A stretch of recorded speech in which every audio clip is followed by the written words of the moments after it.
Today, we're going to be talking about your data and how AI is putting it at risk.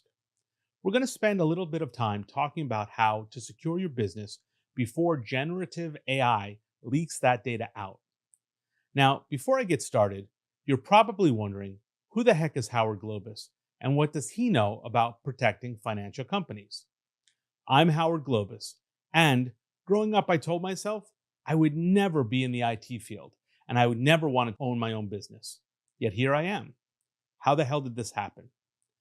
I was working on computers before my family had a color TV. My dad had his own computer consulting business, so we had a computer at home pretty early on. This was our first, the TRS 80, or as it became known, the Trash 80. And my dad made sure my brother and I learned how it worked and how to program on it. That tape deck there, that was where we saved our programs. A few years after that, we became my dad's indentured labor in the business, unboxing new computers, setting them up, vacuuming out older computers, and replacing keyboards when people spilled coffee in the keys and they got too sticky to use. I first cut my teeth in security when I was moving people over from a very old operating system. You see, back in the day, there was no real user security. I had to implement it from the ground up. I had to make sure that the individual users didn't have access to other people's data. I basically had to build the entire security platform back then, and I loved it. I quickly became the guy that fund managers looked to when they wanted to make sure that their systems were set up and set up right. Then one Monday, I bet you remember this. It started out as a normal day. The train was late. I had someone spill coffee on me, all normal stuff. But by the afternoon, the people were leaving their offices with boxes filled with their personal photos and lucite deal tombstones, completely caught by surprise, completely not in the know. Many of my clients were impacted. People were out of the games. They lost control. I was shocked. I was sad. It was rough for everyone. We all swore we wouldn't go through something like that again. Fast forward to last year. A similar feeling. Imagine one of your team members wires $1.4 million right into a hacker's pocket. That's what I was brought in to clean up. What I quickly learned is they were doing all the right things. They had a firewall, they had antivirus, they had all the things that you'd expect, but they were missing one critical piece. They didn't have it all set up properly. The fund manager was devastated. They were out. They were out of the game. And after that event, I decided I needed to do something. I wanted to help protect your reputation and livelihood. My mission is to keep you in the game. As I said, we're going to be talking about your data and how AI is putting it at risk. We're going to spend a little bit of time discussing how to balance innovation with proper security measures so you don't find yourself in a situation like other organizations have found themselves in. Before we get started, though, I want to spend a minute talking to you about AI. One of the purposes of this presentation for you today is for me to give you some simple things that you can go back and execute on. Some easy things that can help your organization improve speed, accuracy, and efficiency. I'm going to show you how you can actually use AI to your advantage and experience the impact this has when you do it right. So, how can you take advantage of AI in your workplace? Let me walk you through a very simple way that I think could save you a lot of time. As a CFO or COO, what's the one thing that takes up a tremendous amount of time? I think it's cash flow, don't you? I mean, cash flow projections are a huge amount of work. I'm going to walk you through the process of building out a cash flow document in Excel. And then I'm going to walk you through using Copilot to go through and predict where the risks are in your cash flow, where the spots are that are concerning, and format that data in a way that's understandable. I'm going to use it to give you some extra insights. Copilot in Excel turns your raw financial data into CFO level insight instantly. This AI-powered workflow helps you analyze historical cash flow trends, detect patterns, and forecast future performance, all without touching a formula. From visualizing monthly flows to generating executive-level narratives, this tool gives accountants and financial teams an edge. Whether you're surfacing risk, spotting opportunities, or preparing for the next board meeting, Copilot accelerates analysis and turns Excel into a strategic command center. First, what you're going to want to do is make sure that you have Copilot enabled for Microsoft 365. Then you're going to open up Excel and click on Copilot. A separate window comes up. And in this particular window, what we're going to do is we're going to give it a prompt. This prompt is going to work on this transaction sheet demo data that we have here. And I asked the prompt to summarize the monthly net cash flow trends from the transaction sheet and identify any seasonal patterns or significant changes. As you can see, Copilot is generating through the information. Now, Copilot has generated a visualization for us, as well as breaking down the monthly net cash flow summary. We can see where we have some fall off. It's differentiating some seasonal patterns and what the significant change is. And as I mentioned, it creates the visualization chart for us right here.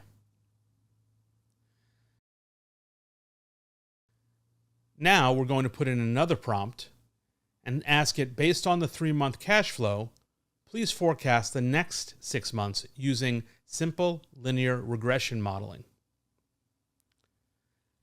As it churns through this data, it goes ahead and it analyzes what we already have in the Excel spreadsheet. Now, Copilot comes back with some forecasting information. It talks about how the model predicts a fall off and the visualization that occurs from this model that we've asked it to create. And now we put another prompt in where we ask for an executive summary on the cash flow analysis. And it goes ahead and it provides that information for us.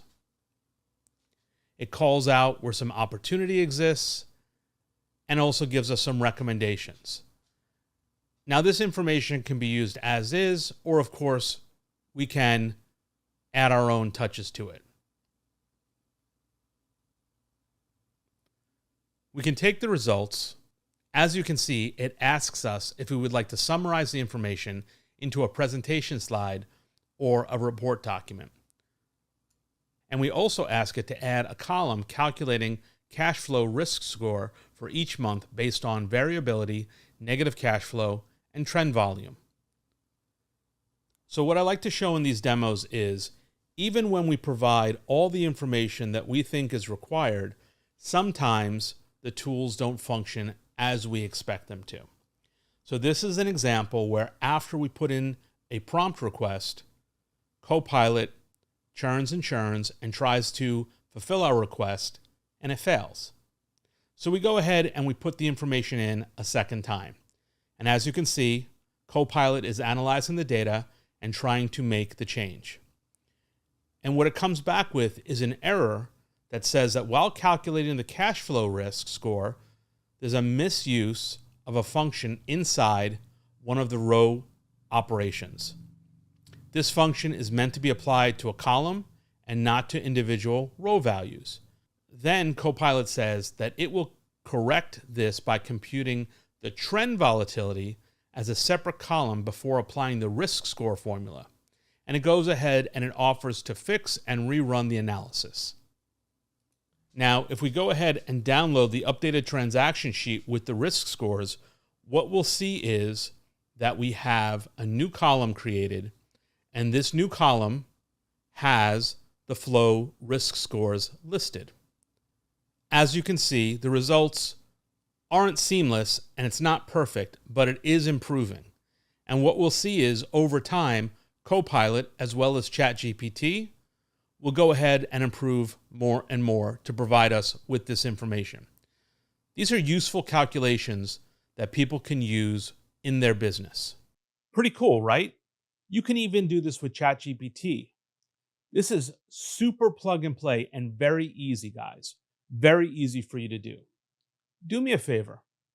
Who just learned something that you can take back to your office and use immediately? If you did, just drop one thing in the chat that you learned from. For instance, when I was putting this together, I was surprised at how easy it was to go through and completely reformat all the data from our cash flow statements.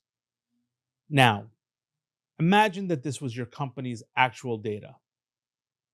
What information did you just share with ChatGPT and Copilot? Transactions with vendor information in them? The amount of payroll that you're currently spending? The amount that people are paying you? This is all sensitive data. Should you have actually put that into ChatGPT or run it through Copilot? This is the question, and this is what everybody is grappling with right now. Did you break your company's rules? Do you have a policy in place around AI usage? The truth is, you're probably leaking sensitive data already. And I know you're probably thinking to yourself, who is Howard Globus and why does he care about this? Why should I listen to him? Well, you see, I've gone through and done instant response for organizations. I've dealt with the aftermath of a hacker getting in. I've seen firsthand the devastation that's caused by a hacker to a community, a person, a business. And most of these data breaches happen because of insider threats. Very simple. Someone clicks a link, someone shares a password, or somebody misses wire information and sends it to the wrong spot. And that's what the problem looks like, even with cyber awareness training happening, even with clear rules in place and clear understandings of what needs to go on. However, there's a new employee in your team. It's called AI. And they skipped the training. They don't care about your rules. In fact, they don't know that your rules exist. And your team is already using AI. 75% of employees are using AI in the workplace right now, but they aren't telling you how. In a recent study, just over half of the employees who use AI in the workplace say that they're reluctant to divulge they're applying it to their most important tasks. And roughly the same number worry about using it on critical tasks in their job because it makes them look replaceable. Your team doesn't understand the risk. They don't understand what AI sees. More importantly, what it stores. AI is set up to pull in information from all different places in your organization. It pulls information from emails, Excel files, Word documents, PowerPoint, SharePoint folders, OneDrive folders, even your CRM software. And most of the AI that's being used right now is free. They're free models. And these free models, they don't have rules about what can and can't be used to train the rest of the AI. So why does this matter? Let's take a closer look. Let's just take a closer look at data leakage. There's three ways that data can leak in an organization. It can leak out the front door, it can leak out the back door, or it can go out the side door. The front door is simple. Your employees feeding sensitive data into different AI tools. This can be personal data. This can be financial data. This can be information that's intellectual property or credentials and communications. The problem is they only see the productivity improvement. They only see the reward, not the risk. And the productivity improvement is incredible. They're able to have higher accuracy. They're able to move faster. And a third of employees out there admit to putting sensitive data in AI. Now, when it comes to these different solutions, ignorance is risk. An example of that, Samsung recently lost a whole bunch of intellectual property via ChatGPT. And the problem is, when ChatGPT learns this information, it actually goes into its memory in different places that people don't even understand. And they can't even guess. Because at this point in the game, people aren't writing AI. AI is writing some of its own code. So what happened? A Samsung engineer made a critical mistake. He uploaded proprietary source code into ChatGPT. It wasn't a hacker, it wasn't malware, it was one of their own people. Think about that. The risk didn't come from the outside, it came from inside the business with a simple copy paste. The severity of the leak? Still unclear, but the concern is real. The moment that data hit OpenAI's servers, Samsung lost control. That information may now be sitting on infrastructure that they don't own, can't see, can't wipe clean. There's no way to guarantee it won't show up in another user's query. By default, ChatGPT retains conversations and uses them to train future models. That means even if someone deletes a chat, the data may already be baked into the AI itself. Disabling history now? That's a nice idea, but it doesn't roll back time.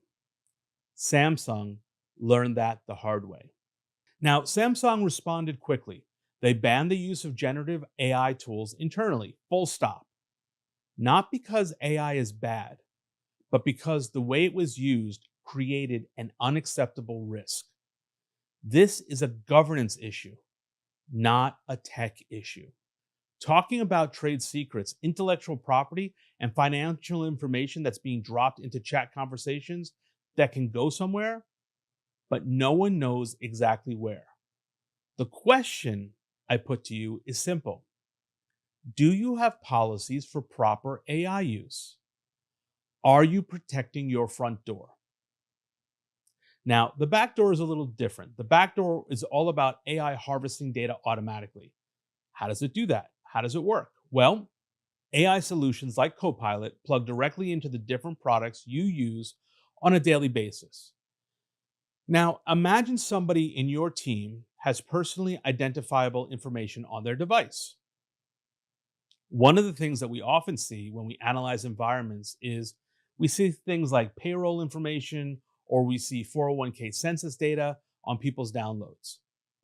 Well, Copilot sees and stores that information because it's walking through all the data on the device, including OneDrive, and also all the Teams conversations and every little detail in your email. AI doesn't ask for permission.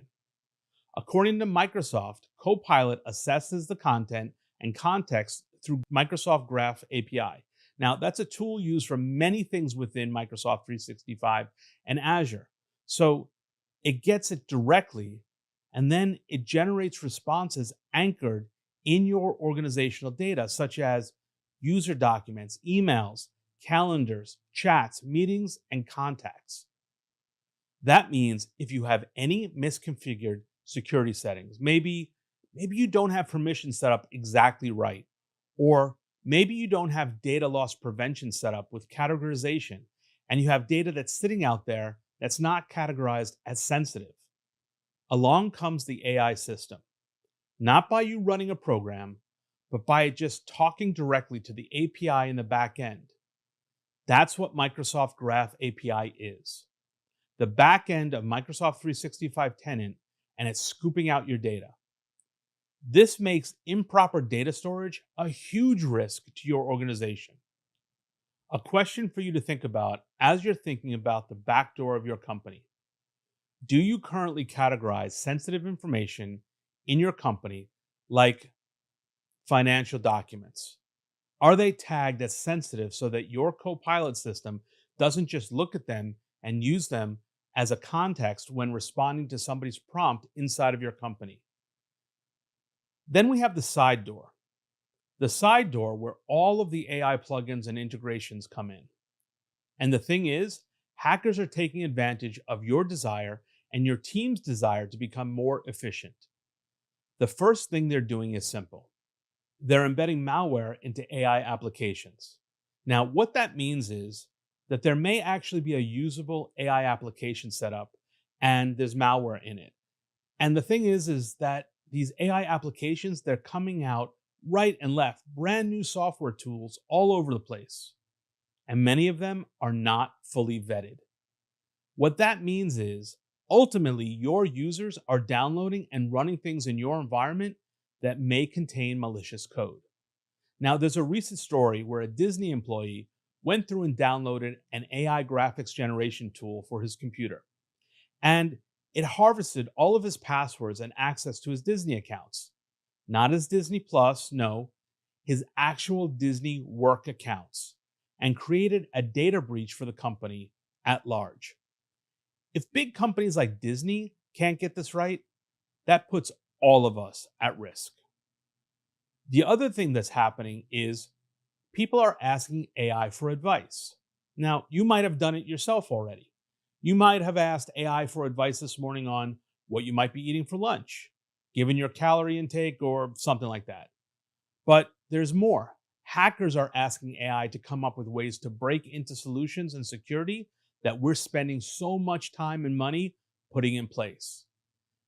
And then there's the programmers that are building the AI tools, and they're building them quickly because in a time when AI has so much value to people's productivity, everyone wants to get their product out the door as fast as they can. And that means sometimes steps are missed, vulnerabilities are left open. And AI researchers themselves are being targeted right now. There's a number of hackers in China who have successfully deployed a remote access toolkit on a number of AI researchers. And this ended up leaking a whole trove of information that are now being used to look for weaknesses in these different AI platforms. But why does AI want all this data? What's going on with AI wanting to get access to all of this information? The answer is really simple. Today, you are training AI. Everything you do, every time you use AI, you're training it. You're training it to solve problems. You're training it to communicate. And you're performing the quality analysis. So when you're working with an AI program and it doesn't give you back exactly what you asked for, and you ask it to improve, you're teaching it how to become better. You're building AI right now with every chat you have and every piece of data you share. And so is your team. The problem is they might not be sharing only frivolous data. They might be sharing and training with your company's sensitive data. They might be sharing and training with information like trade secrets, PII, vendor information, or vendor contracts. There's one last thing that I want to mention on the AI side when it comes to users, and that's AI makes you dumber. There's been a number of studies out on this, and it comes down to atrophy. It's a situation where if you're not thinking, if you're not coming up with the stuff on your own, you're becoming weaker at coming up with new things. It's kind of like a use it or lose it situation. Think about your muscles. If you're working out all the time, you get bigger and stronger muscles. Same goes for your brain. Are you concerned yet? Good. That's what I'm trying to help you understand. We have a problem. The problem is how AI works. You see, the type of AI that we use today is where an AI system is learning to generate more objects that look like the data that it was trained on. So it's actually learning as it goes. Think of it like a highly trained expert making decisions based on years of experience. The only thing is, this expert never sleeps, never forgets, and never slows down. The other thing is that this expert's brain is readable by other people. It's learning how to build and come up with new complex patterns from the existing patterns it was trained on. And that's without being programmed step by step. Internal workings are so intricate that even experts can't explain how they work or what the output is. The complexity of these models often leads to a black box problem, where it's difficult to understand why a model makes a particular decision. And people blindly trust what the computer or chatbot tells them. Let's get this straight. AI doesn't guarantee accuracy. Just like people, it makes mistakes. The problem? It does so with confidence. You get a clean, articulate answer, but that doesn't mean that it's right. That false confidence is what creates risk, especially when people treat AI like a trusted advisor. AI is a black box, especially with deep learning models, layers upon layers of decision making we don't fully understand. We know what goes in, we see what comes out, but the logic in between, it's often invisible. That makes auditing AI behavior incredibly difficult, if not impossible, in real time. Here's the human factor: we're hardwired to trust computers. People see a result from ChatGPT and they assume it's factual, like getting a test result from a doctor. But AI doesn't operate like that. It's a predictive engine, not a truth machine. That blind trust is a liability if we're not careful. The takeaway: you need processes and policies in place. Your team must validate what AI outputs, especially in customer facing or compliance heavy roles. Don't let automation replace accountability. Review, verify, document. Because when AI gets it wrong, the liability still lands on you. AI is learning and growing on its own. So, what can you do? Well, there's a number of AI implementation best practices. You need to think about what you allow to make sure that those are going into place. And you need to think about what you're not going to allow to make sure that those things are happening as well. And the key here is establish this immediately. Some of your clients may not want their data to be used for AI training. And some of your contracts, especially the newer ones, may have a clause in them that says specifically no artificial intelligence. We're talking about contracts and commitments to vendors, and we're also talking about customer expectations. These are hidden promises that you're making right now, and ultimately, you're responsible for. So, the first step, is to implement an acceptable use policy. And I'm going to give you a hand with this. I put together for you an acceptable use of AI worksheet, and you can download that at howardglobus.com/acceptable AI. If you go to that page, you'll see where you can download a copy of the document. I'm going to have my assistant drop that into the chat right now, and you can download it. While you're downloading it, I want you to think about this. What is acceptable use?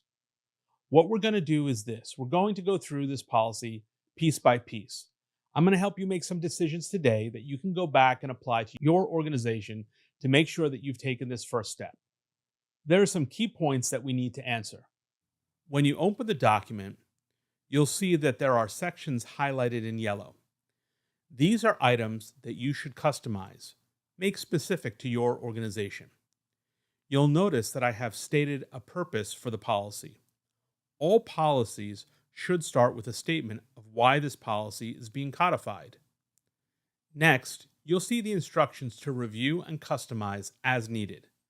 Modify, fill in, or remove all the areas that are highlighted, including content that is not relevant to your organization. And please, regularly review and update the policy as your situation changes. Provide a policy owner and approver. If you don't have one right now, enter your information. Create an effective date of the policy, usually a couple of days from now, so that you have time to review with your management or team about the change that is going to go into place. The next review date should be a maximum of 1 year from the date of the effective date. Now, in Section 1, use one of these two paragraphs. Either AI is permitted in your organization or is not permitted in your organization. Delete the paragraph that is not in use and either fill out the next section if AI is permitted, or delete sections 2 through 5 if AI is not permitted in your organization. If AI is permitted in your organization, in sections 2, state where and how AI is permitted and where it's prohibited to be used. I've listed some examples for both permitted and prohibited. Oftentimes, we have clients who prohibit AI use on sensitive or proprietary information like legal materials or HR or customer data with PII information. In Section 3, enter the AI tools that are allowed. Please note that for the products that are allowed, you're going to want to ensure that you're using either team or enterprise licenses for the products. There should be some guarantees that your data is not going to be used to train other models in the organization or the general usage models, because that's how data gets leaked. So please list the AI tools that are allowed, such as ChatGPT, Claude, Copilot, and if there are tools where AI functionality is already embedded in the tools that are used, things like Copilot in Word or Excel, or Gemini in Google Chrome. Then there's a process to approve new AI tools. This should be in place because AI tools change quickly, and an evaluation process needs to exist to add new tools or remove previously allowed AI tools. You're going to want to identify who in the organization is responsible for approving use. AI is powerful, but you don't want to just give it a blank check and let it start making decisions for you, or, even worse, have somebody on your team deciding to make decisions for you. AI is not secure automatically, and how it's used within the organization should be spelled out clearly. Section 4 spells out the type of data that is prohibited from having AI tools access it. I've listed some example data types such as financial records, customer PII, internal intellectual property, and so forth. These are guidelines. Please modify the policy to what is appropriate in your firm. I'm not giving legal advice here. I'm not qualified to do so, nor am I advising you from a compliance standpoint. At the end of Section 4, there's a training statement, which, if the training statement is left in, it means that all employees should be trained and that training needs to be documented. Section 5 details the governance and enforcement process. There's sample language that should be modified to reflect your internal processes for the approval of AI tools, incident response responsibilities, and disciplinary actions taken for failure to comply with the policy. Again, check with your legal counsel for the employment laws in your state or country and remove or add any actions as advised by your attorneys. Section 6 details the steps taken in this policy and what items have been put in place. Remove any items that aren't applicable to your policy. Again, there's a note to check that all highlighted text is updated to your processes and remove the highlighting. This policy is now ready to be circulated for comment or final signature by your employees. AI is not secure automatically, and if used improperly, it can expose sensitive data, increase the attack surface, and it can lead to regulatory fines and liability you may not be thinking about today.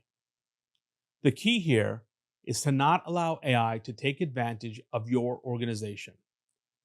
Put a plan in place to avoid liability breaches and potential noncompliance. Now, we can help with that. In fact, we just did. We went through the policy. You have it. Now it's all put together. But let's be honest, just because you have a policy doesn't mean anyone's read it.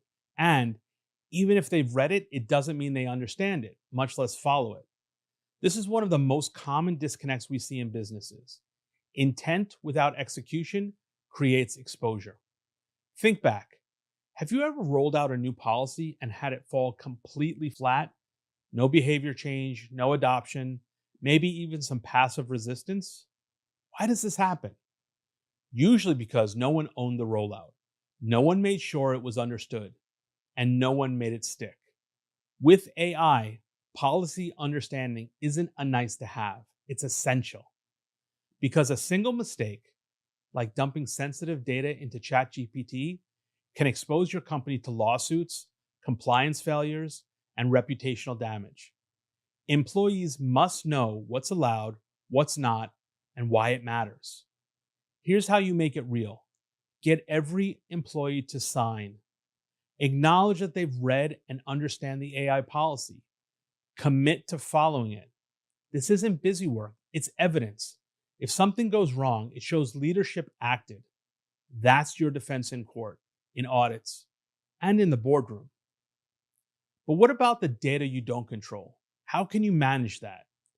And I know some of you are thinking, this isn't my job. This isn't what I signed up for. I get it. You may not configure firewalls or patch systems, but you still handle data. You make decisions that impact systems. And you use tools like AI. That means you're part of the risk chain. Cybersecurity isn't just an IT issue. It's a business responsibility, and that includes you. Saying IT handles it is like saying legal handles ethics. It misses the point. You can't outsource accountability. When your team makes decisions involving data or AI, your name is on it, whether you touch the keyboard or not. Leadership requires engagement, not delegation. When will you have time? After the breach? After the lawsuit? After your clients and lawyers come knocking? Here's the truth. You'll make time one way or another, either proactively on your terms or reactively on theirs. The latter is far more expensive. Put a plan in place to avoid a liability, breaches, and potential noncompliance, and we can help with that. We can go through and provide you an analysis of your data. We can help you figure out how you're doing when it comes to things like cyber hygiene and AI. Whether you have employees who are leaving personally identifiable information like 401k census documents or payroll information on their desktops or in their download folders. We can help you with a free cyber risk assessment. Now, if this is something you're interested in, we'll go through and we'll analyze your security. We'll meet with you. We'll review the results. We'll give you some simple steps that you can take to protect yourself and your data. The key here is to be proactive and reduce liability and risk. You're probably wondering, what's the catch? There is no catch.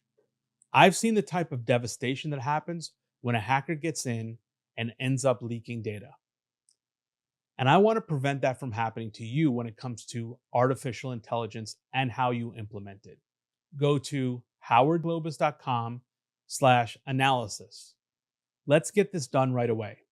A solid implementation of AI depends on a secure foundation. Thanks so much for attending today, and we're now going to take some questions.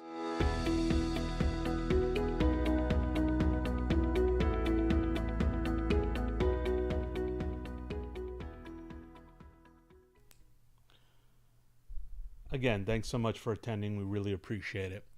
I'm going to take a couple of questions that we're seeing here. The first one is, how do I know if my employees are already leaking sensitive data through AI tools? Well, the first thing to do is start by surveying your team and auditing the tools that they're using. Look for signs like AI browser plugins or free AI chat tools, or if you're not allowing Copilot, unsanctioned Copilot add-ins. You can also check for file sharing logs and permissions. These are the things that I would do to start off right off the bat to determine if your employees are already using AI tools. Thanks for the question. Okay, another question is, what immediate steps should I take to secure financial and payroll data from AI exposure? First, the thing that I recommend is you classify and tag sensitive data, things like payroll, 401k information, and client financials. So when you classify this kind of data, AI tools shouldn't be able to access it by default. Next, I would review your permissions and restrict who can connect AI tools to the company data. Third, configure your Copilot, your ChatGPT, your Claude settings to turn off chat history and training where possible. And then finally, educate your team to avoid pasting sensitive information into the AI prompts. Thanks for the question. Okay, we got another question. about employees leaking information. Okay, here's a new one. Which AI tools are safest to approve for my finance or operations team? Um, it's an interesting question.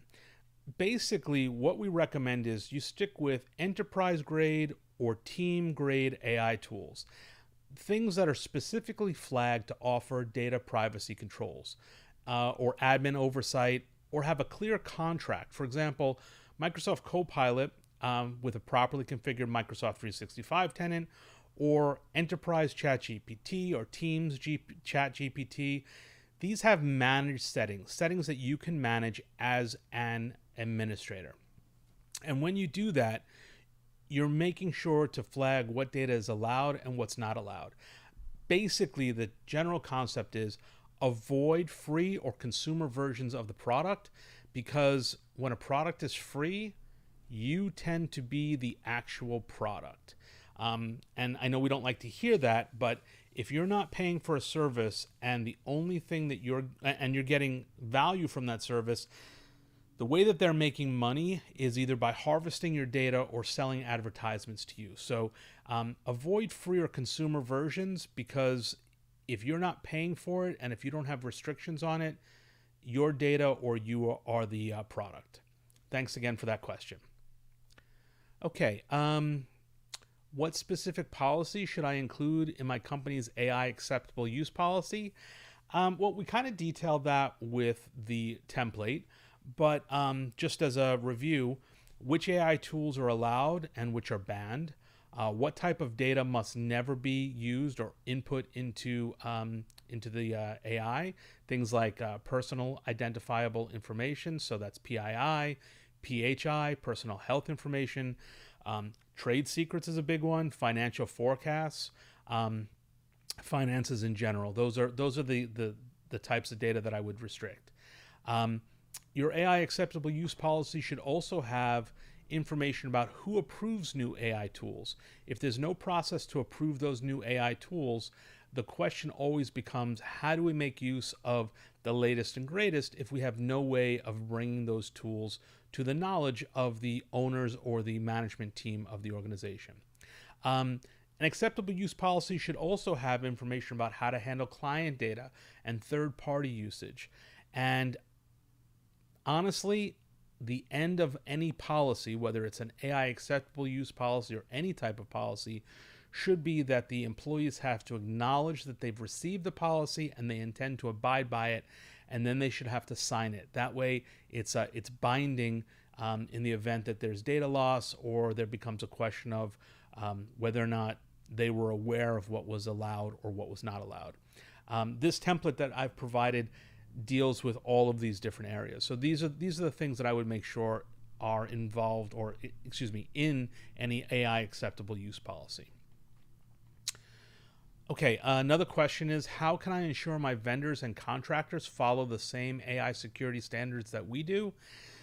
Well, so that's an interesting point. How do you know that your vendors and contractors are following any of your cybersecurity requirements?